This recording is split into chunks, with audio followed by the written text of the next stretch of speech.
Nasaan yung 2.7 billion? Hindi ko alam. Criminal ho yan. At abogado rin ho naman tayo, hindi naman ho tayo gagawa ng ganyang kalokohan. UPS ang nag-malfunction. Yes, sir. Ngayon sinasabi mo, circuit breaker. Are you incompetent?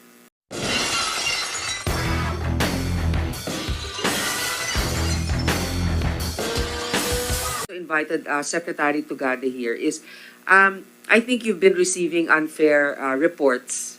I'm actually here to give you the opportunity to clarify. Because in my readings, hindi naman po napunta sa mga aesthetic projects, napunta naman talaga sa dapat mapuntahan. So, para wag ka nang mag-isip ko nang sasabihin mo, we're okay na. I just wanted to give you that opportunity. Let's continue now if there are questions. Senator Jinggoy, you're recognized. Thank you, Madam Chair. First of all, I would like to ask direct my questions to the officials of the Department of Transportation. Maybe Captain Tomayo may answer this. Last January 1, you mentioned, I don't know who amongst the officials of the DOTR mentioned, that it was the UPS that malfunctioned. And now, your letter addressed to Senator Grace Poe, you mentioned that it was the circuit breaker that malfunctioned. Ano ba talaga? Stop the timer. Okay, go ahead. As I mentioned earlier, Your Honor, the initial indication was the circuit breaker went on standby. So, the UPS went on standby, hence there was no power going in. So, there was a series of tests that was done by the technicians, and they decided to restart or re-energize the circuit breaker. So, the UPS. So, this was now working. So, all the while, may kuryente na. So, we were happy with that because we just had to wait for the re-initialization of the system para operational. But it turned out, after Powerus was allowed to energize the CNS ATM, the people inside the equipment building detected a burning smell or something in the equipment. So what they did, they immediately turned off all the circuit breakers inside that equipment room to protect the whole system from further damage. So ganun ho ang nangyari doon. So kala namin, the first defect was the UPS. So yun ho una lumabas, but then troubleshooting occurred until they found out na yun hong circuit breaker pala ang nagkakos ng shutdown ng Bakit UPS. ngayon nyo lang nalaman, after 8 days, bakit ngayon nyo lang nalaman na circuit breaker ang may diferensya? Hindi po. If I may, we found out on the same day. Kaya On the nga, same day? Yes, sir. Ngayon lang kayo sumulat kay Senator Grace sa January 9 na circuit breaker ang may diferensya. It occurred on January 1 din po. Na Wala pong proper maintenance ang circuit breaker. The circuit breaker has minimum maintenance actually. Ang ginagawa lang ho ng mga technicians dyan is to check yun hong mga nuts kanina na nakita natin. They make sure it is tight. They make sure the voltage passes through it and there is continuity. The circuit breakers are sealed units, sir. How did you fix the faulty circuit breaker? We replaced it, sir.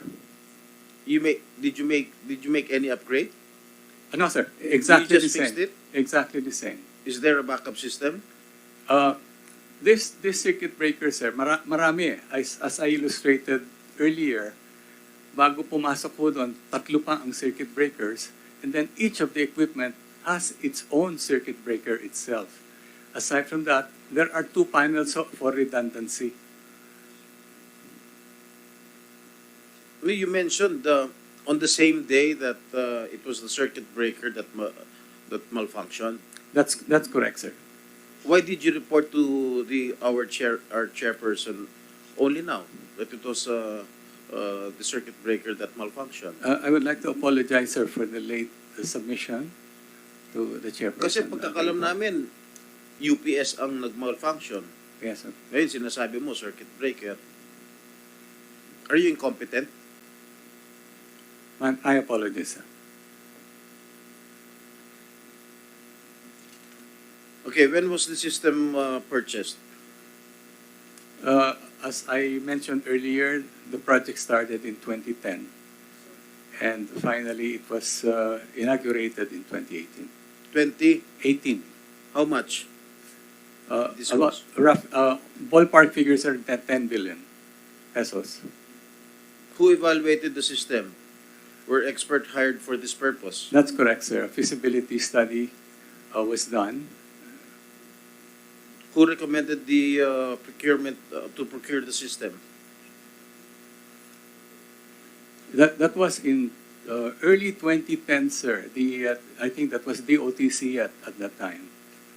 When the DOTC? yes, sir. The project started. Okay, I'll get back to you, Captain Tamay. Secretary Tugade, I think according to our chairperson that there were unfair reports that you diverted the 13 billion allotted to KAAP. Now it's your time to explain if you diverted the 13 billion or not. With the permission of the Honorable Chair and the members of the Public Services Committee, I would like to extend my appreciation and gratitude for the opportunity that has been given to me to be present today, to be able to explain certain issues and matters which unfortunately were so unsavory that perked me up and woke me up in my retirement moments. Nagulat at nagulantang ho ako nung sinabi nila, dalawang issue ho yan. Una ho, may diversyon. Pangalawa ho, yung sistema is outdated and outmoded.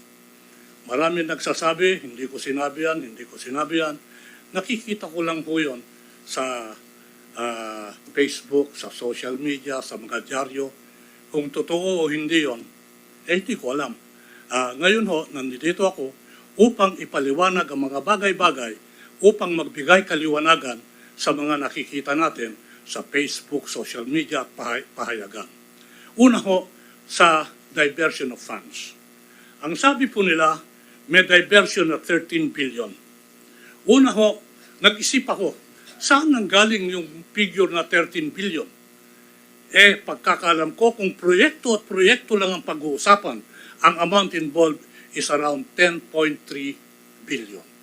Nasaan yung 2.7 billion? Hindi ko alam. Ngayon, doon sa diversion, alam nyo, yung salitang diversion, merong unsavory connotation yan eh. Para kang may ginawang ililipat mo yung pera at ginawa mong pondo para sa ibang mga project na dapat gastusin mo sa mga proyektong kinauukulan. Yun ho ang hindi magandang tema dyan. Wala hong na-divert pagkat ang project ng CNS-ATM is what we call a loan-funded project. Ibig sabihin, yung proseso niyan na ang nangangasiwa is JICA, hindi ho pumunta sa amin yung pera niyan. Bago ka makakuha ng pera dyan, marami kang submission na gagawin sa paniniwala at approval ng JICA. Kahigpit-higpit ho ng JICA. Wala ho sa amin yung pera. May proseso ho dyan kung kailan i-release. Rini-release ba yung pera sa DOTR? Hindi po. Rini-release yan sa mga kontraktor. Sa ganung pamaraan, at yun naman ang panukala at pamaraan dito sa proyektong ito, wala pong pagkakataon o oportunidad man lang na mag-divert ka. Diretso yan na pupunta sa mga kontraktor. Ngayon ho, kung ang sasabihin mo dinivert yung GAA, funded, budgeted project, isipin ho natin na yung KAAP is an autonomous independent body, GOCC, may sariling budget ho yan. Na hindi ka pwedeng magpalipat-lipat dyan. Criminal ho yan. At abogado rin ho naman tayo, hindi naman ho tayo gagawa ng ganyang kalokohan. Ang alam ko lang ho, there was once upon a time in 2018, a budgeted amount of 100, don't hold me to the numbers, 120 or 180 million, precisely for maintenance, administration, security, and operation of the CNS ATM. Bakit ho may ganyan? Papaliwanag ko lang ho. Kanina natanong, ano ang nangyari nung natapos may award yung CNS ATM? Meron hong pinirmahan na Certificate of Turnover na tinatawag. Gawain ho ng Thales na i-maintain yan under warranty for a period of 2 years. Tama ho kayo, Madam Chair, na after 2 years, wala na. Bakit nagtuloy-tuloy? Sino ang nangangasiwa? Sino ang nag-maintain? May papel ho ako ditong tangan. Ang nag-maintain ho, babasahin ko lang po, Madam Chair, if I may. Go ahead, sir. I, as Director General of CAAP, confirm that CAAP has accepted and taken over the new CNS ATM project Package 1 facilities properties on 16 October 2017, and listen to this. And from that date will be responsible, listen to this, for the administration, security, operations, and maintenance of facilities and properties. Pinirmahan ho ito ni Mr. Sijonko nung panahon na yon, under the recommendation of the then USEC for aviation in the person of Mr. Iski Tamayo. Ito ho yung pinirmahan niya. May endorsement ho yan, yung tinatawag natin na contractor na tumutulong sa DOTR. Ang pangalan po, if I may read, Madam Chair, Dr. Yukinori Otani. Siya ho yung consultant nung proyekto na ito na nagsabing, na nag-witness nung turnover na yon. In other words, it is true that Thales stopped its operation and maintenance after 2 years because that is their warranty. But CAAP assumed the responsibility of taking full responsibility on maintenance, operation, administration, even security of the system. Kailangan ho yan tuloy-tuloy. Tama rin ho na kailangan meron kang core of skillful engineers that will help to manage the CNS ATM. Kasi nga ho, binit-bit ang responsibilidad ng CAAP yan. Marami hong nandiyan sa CAAP ngayon na alam itong dokumentong ito. Nagulantang at nagugulat lang ako na hindi sinasabi. Nandiyan, of course, si Mr. Sijonko, nandiyan si Mr. Tamayo, nandiyan din ho yung Danjon Lucas na siya ho yung chief of staff nila si Jonko at Tamayo. Lahat ho dapat yan ilinalatag at linalabas dito para maintindihan ng totoo at lubusan ng committee ito. Hindi ho pinabayaan ng Thales yung maintenance. Ito ho dapat ituloy. Kaya lang, tapos na yung warranty. Kailangan mag-take over, natapos siya ng 220. Ngayon, bakit hindi tinutuloy ng Thales sa Sumitomo yung maintenance? Kasi ho, gusto nilang pumirma ng service agreement. Alam din ni Mr. Sijonko yan, alam ni Mr. Tamayo, alam ni Dan Lucas. Kasi ho, meron silang claim. Mga claim ho yan, hindi uutang yan. Claim ng Thales Sumitomo. Ito, humigit kumulang, please don't hold me to the number, mga 640 million ang kine-claim nila. Remember, this project has been born and begotten years ago na wala pa kami, kaya humihingi kami ng mga dokumento. Hindi ako papayag dyan kung hindi nyo may submit yung dokumento. Sabi rin yung contractor na hapon, huwag mong bayaran kasi walang dokumento. Bakit ko babayaran? Ngayon, sinasabi nila, kung hindi mo binabayaran, wala ng service agreement. Huwag mo naman ako hostage dyan, kaibigan. You know, wala kami noong mga panahon na yon, liwanagin natin yan. Kaya nga ho, meron akong pinapirma sa CAAP na sila ang mga ngasiwa sa maintenance, administration, and security. Naniwala ho ako sa dokumento na yan. Now, nagkaroon ho ng diskusyon with Thales and Sumitomo. Ano yung diskusyon with Thales and Sumitomo? Sabi namin, kung gusto mo, out of good faith, babayaran ko na yung mga issues na walang problema na kumpleto ang dokumento. Pag-usapan natin, yung balance, punta tayo sa arbitration. Nabinbin ho ang usapan. Walang nangyari. Nag-create ho ako ng internal committee sa DOTR para tignan yung claims ng Thales Sumitomo. This committee was composed of 3 gentlemen in DOTR. Number 1 is Yusek Gary, nandito ho siya ngayon. Dati siyang Yusek for Finance. Nandiyan dyan yung dating ASEC ng procurement at project implementation, si Mr. Banoy Lopez. Yung Gary ho, di Guzman ang apelyido nun. Yung pangatlo, si Renier Yebra, na head ng legal. Sila ho ang nagsabi sa akin, alam mo ba, huwag mong bayaran yan. Bakit? Kasi mas malaki pa yung liquidated damages because of the delay on the project. Bakit ko mababayaran yan? So, hindi ho utang yon. Yun ho, claim na pinag-usapan at pinag-uusapan. Dapat ho yan umandar at umusad nung umalis kami 6 months ago. Alam ho yan ni Mr. Sijonko, ni Danjon Lucas, at alam din ni Mr.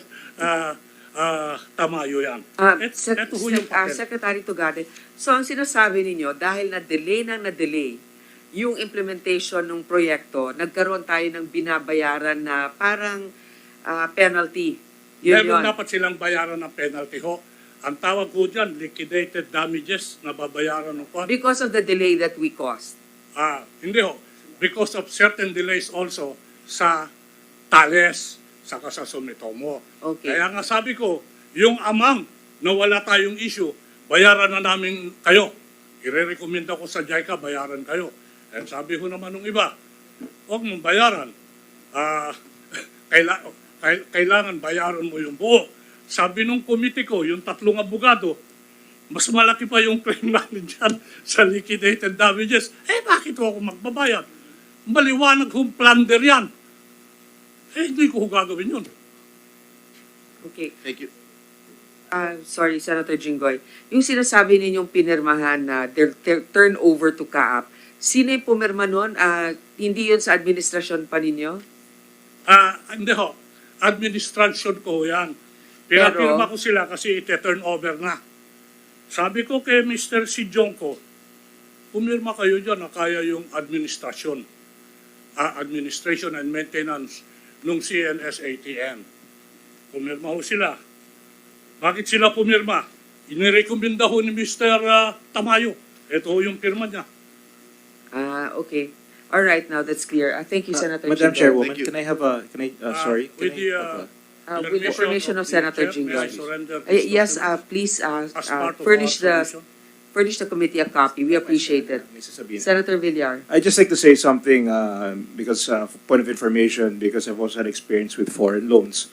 And what Sec Art said is correct, that when there is a foreign funded project, they are very strict about the requirements. You cannot simply take the money and use it for another project. That's impossible. So I hope this puts that issue to rest. And also, no secretary has the power to realign funds within his department. As you know, it is our mandate to implement what is in the GAA, which is a law.